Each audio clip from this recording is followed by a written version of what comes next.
ये कहानी है एक ऐसी लड़की की जिसने कृत्रिम यानी कि आर्टिफिशियल बादल बनाना सीख लिया है। ये स्टोरी शुरू होती है और हम देखते हैं एक बंजर जमीन को, जो कि पहले एक ओशन हुआ करता था, यानी कि एक समुद्र हुआ करता था। सोलार लुमिनोसिटी यानी कि सूरज की बढ़ती चमक के कारण अर्थ का टेम्परेचर बढ़ गया और जितना भी पानी यहाँ पर मौजूद था वो सारा वेपराइज हो गया, मतलब कि भाप बनकर उड़ गया। और तभी हम आकाश में एक प्लेन को देखते हैं जिसका एक इंजन पूरी तरह से काम नहीं कर रहा है। और अब हम इस प्लेन के अंदर के सीन देखते हैं और यहाँ प्लेन के डैशबोर्ड पर रेन मेकर का एक ब्लूप्रिंट लगा हुआ है, जिससे हमें पता चलता है कि इस प्लेन का इस्तेमाल आर्टिफिशियल रेन यानी कि कृत्रिम बारिश कराने में किया जाता है। और अब हम अपनी स्टोरी की मेन कैरेक्टर को देखते हैं, जो कि इस खचाड़े यानी कि खराब प्लेन को उड़ा रही है, जो कि किसी नैतिक रूप से यानी कि अच्छे कार्य हेतु एक बादल की खोज में थी, जिससे वो आर्टिफिशियल रेन करा सके। और इसी खोज के दौरान उसे एक बादल दिखाई देता है जिसकी तरफ वो आगे बढ़ने लगती है। वो आगे बढ़ ही रही होती है कि तभी उस पर फायरिंग शुरू हो जाती है, जो कि कम बखत इन एयरक्राफ्ट में से किसी एक ने की थी। और ये तीनों एयरक्राफ्ट भी उसी बादल की तरफ बढ़ रहे थे जिस तरफ हमारी स्टोरी की मेन कैरेक्टर बढ़ रही थी। लेकिन इन तीनों एयरक्राफ्ट का इस बादल की तरफ कोई नैतिक आचरण नहीं था, यानी कि इनका मकसद कुछ और था। वो इस बादल में इकट्ठे हुए पानी को अपने प्लेन में पीछे लगी बोतल्स में इकट्ठा करना चाहते थे, क्योंकि इस दौर में इस समय में पानी की बहुत ज्यादा कमी है और अब पीने के लिए पानी भी नहीं बचा है। हमारी स्टोरी की मेन कैरेक्टर के ऊपर फायरिंग करना शुरू कर देते हैं और तभी वो इन तीनों प्लेन से किसी तरह बचते बचाते इस बादल के ऊपर पहुंच जाती है और आर्टिफिशियल रेन कराने का फॉर्मूला इन पर स्प्रे करने लगती है। वो फॉर्मूला स्प्रे करके वहां से निकल ही रही होती है कि वो दुष्ट प्लेन के चालक इसको फॉलो करते हुए इस पर फायरिंग करने लगते हैं। लेकिन तभी एक जोरदार बिजली कड़कती है और ये प्लेन्स उस पर फायरिंग करना बंद कर देते हैं और उसको फॉलो करना भी बंद कर देते हैं। अब हम दूसरी तरफ देखते हैं कि इन बादलों का साइज अब बढ़ने लगा है, यानी कि वो फॉर्मूला जो हमारी कैरेक्टर ने उसके ऊपर स्प्रे किया था वो सक्सेसफुल रहा।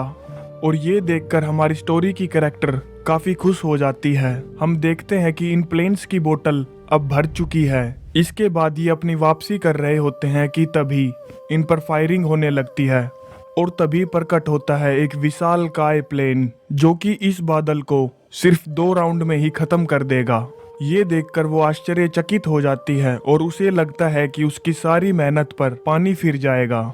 वो डिसाइड करती है कि वो इस प्लेन को किसी भी हाल में रोक कर रहेगी और अब उस पर फायरिंग होने लगती है। फायरिंग से बचने के लिए वो उस विशालकाय प्लेन के पीछे छिप जाती है, जहाँ पर वो उसे नहीं देख सकते। और तभी वो उस प्लेन के वाटर कलेक्टर पर फायरिंग करती है, जिसकी वजह से उसमें बहुत सारे छेद हो जाते हैं। अब ये दोनों एक दूसरे पर फायरिंग करने लगते हैं। इसी बीच हमारी कैरेक्टर के प्लेन में कुछ खराबी आ जाती है और उस प्लेन का इंजन पूरी तरह से काम करना बंद कर देता है, जिसकी वजह से उसका बैलेंस बिगड़ जाता है। और इस बात का फायदा उठाते हुए वो बड़ा प्लेन उस पर फायरिंग करने लगता है और इस फायरिंग के दौरान एक गोली हमारी कैरेक्टर के पेट में लगती है, जिसकी वजह से उसका कंट्रोल अपने प्लेन से छूट जाता है। लेकिन उसने ठान रखा था कि वो अपनी मेहनत को यूं ही जाया नहीं जाने देगी।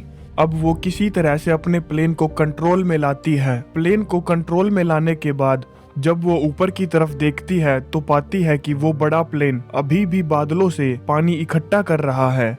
अपनी मेहनत को इस तरह से असफल होते देख उसको गुस्सा आ जाता है और अब वो अपने प्लेन को लेकर उस प्लेन की दिशा में आगे बढ़ने लगती है। वो फॉर्मूला जो उसने बनाया था उसे स्प्रे करने लगती है।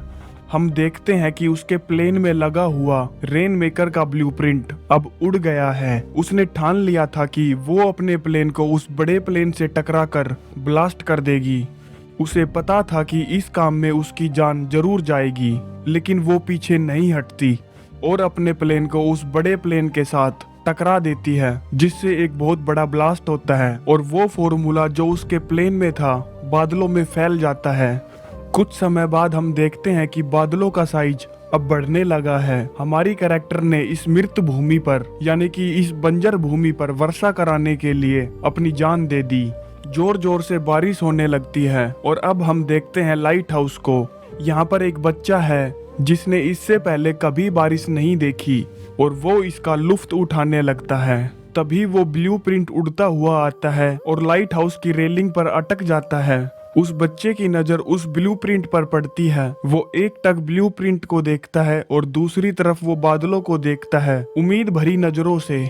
और इसी के साथ ये कहानी यहीं पर समाप्त हो जाती है। अगर आप इसी तरह का और कंटेंट देखना चाहते हैं तो हमारे चैनल को सब्सक्राइब करें। इसी तरह की वीडियो देखने के लिए इस वाली वीडियो पर क्लिक करें।